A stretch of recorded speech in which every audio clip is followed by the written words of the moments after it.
This is the sixth in a series of videos on class notes of square root review. And the earlier versions stated there would be 5 videos. There's actually 6. These were the first 5. Simplifying square roots, multiplying square roots, adding and subtracting square roots, and then 2 on graphing. Graphing square roots in domain and range. The 6th one is going to be dividing square roots.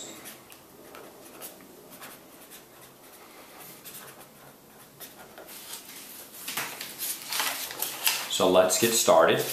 So the idea here is, let's say that we want to simplify square root of 15 over 7. And if you want to simplify a square root that is a fraction, then the first step is easy enough. It's just the square root of the top over the square root of the bottom.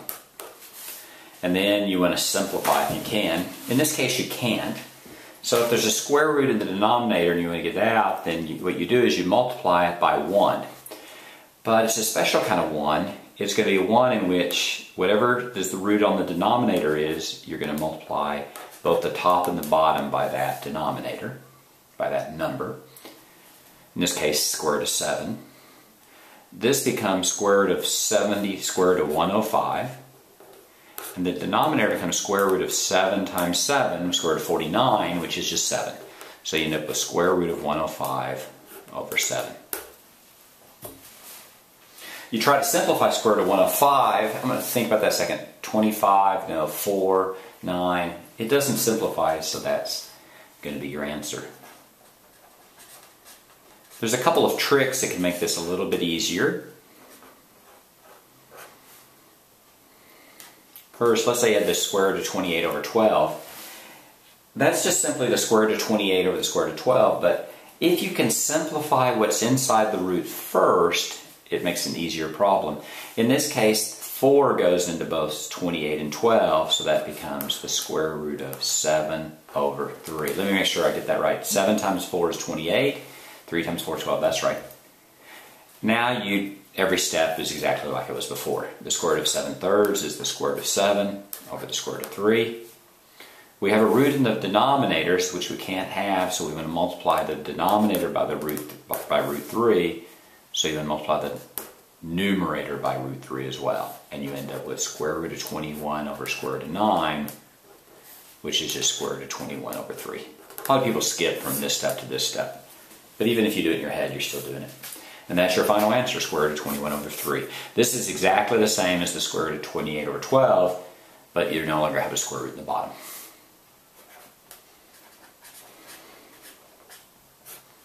Sometimes it's even easier than that. Let's say you have the square root of 11 over 36. That's square root of 11 over square root of 36, which is just square root of 11 over 6. Sometimes there's more than one way to solve the problem, and you can solve it whichever way you want to. Let's say you have the square root of, say, 3 over 8.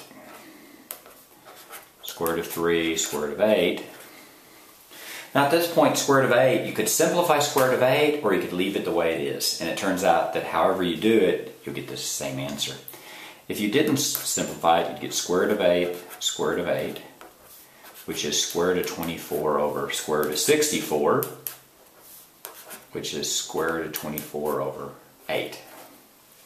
But now you can simplify square root of 24.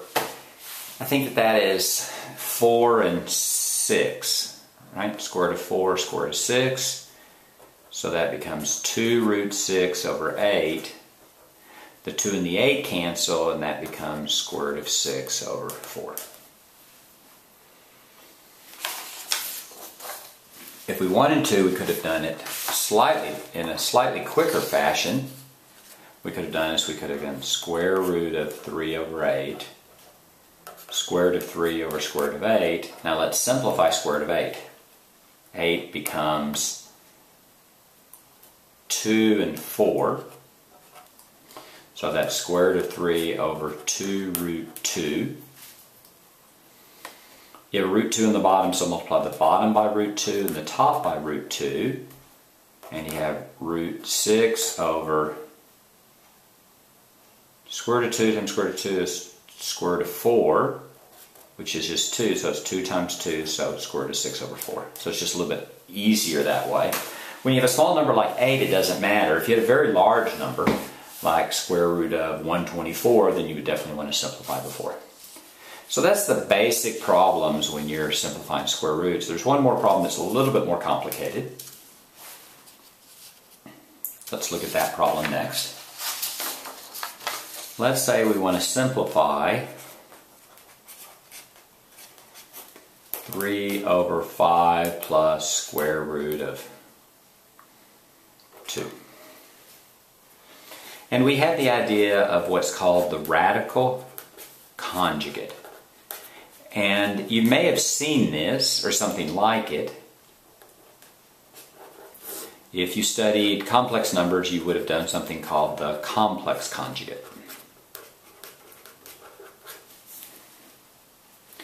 Well, the conjugate of 5 plus square root of 2, what you do is you keep, if you've noticed, 5 plus square root of 2 has a radical part and a number part. If you change the sign of the radical part, then that's called the conjugate. The conjugate of 5 plus root 2 is 5 minus root 2. Let's just do a couple of examples. 3 minus square root of 6. The conjugate is 3 plus root 6. If it was minus 10 plus square root of 11, the conjugate would be minus 10 minus square root of 11.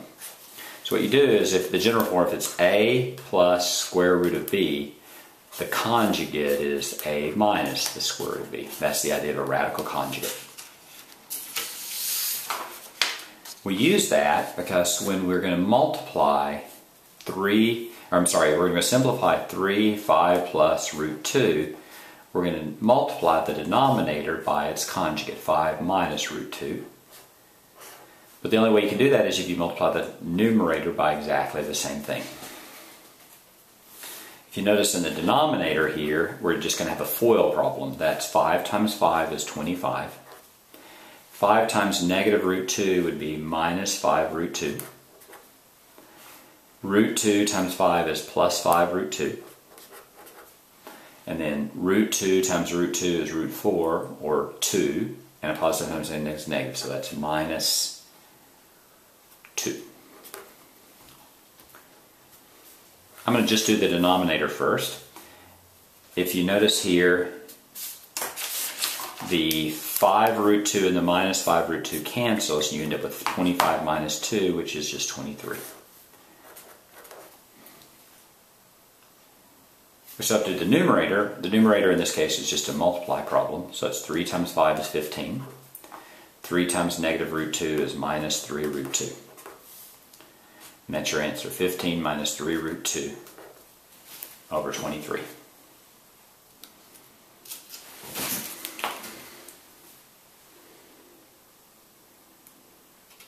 Let's do one more example of those.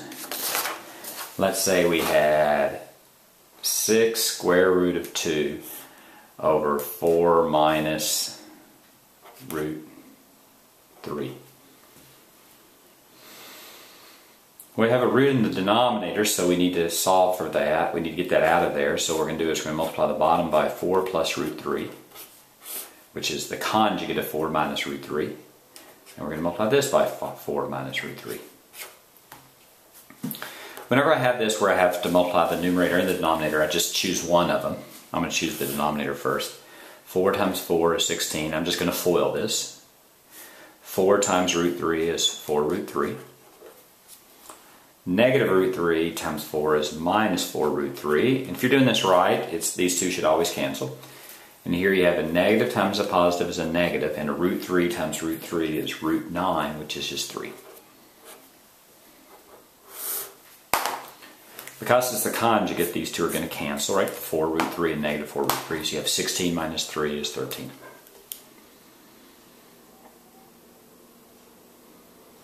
Now you're going to simplify the top. The numerator, which is just going to be distributing. 6 root 2 times 4 is a 24 root 2. 6 root 2 times, let's look at that, let's be careful there. 6 root 2 times a negative root 3 Positive times the negative is a negative. The number times the number 6, square root of 6. Looks odd, but that's what it's going to be. It's going to be minus 6 root 6. Since these are not like terms, you can't simplify them, so this is your final answer right there. And that's how you divide square roots.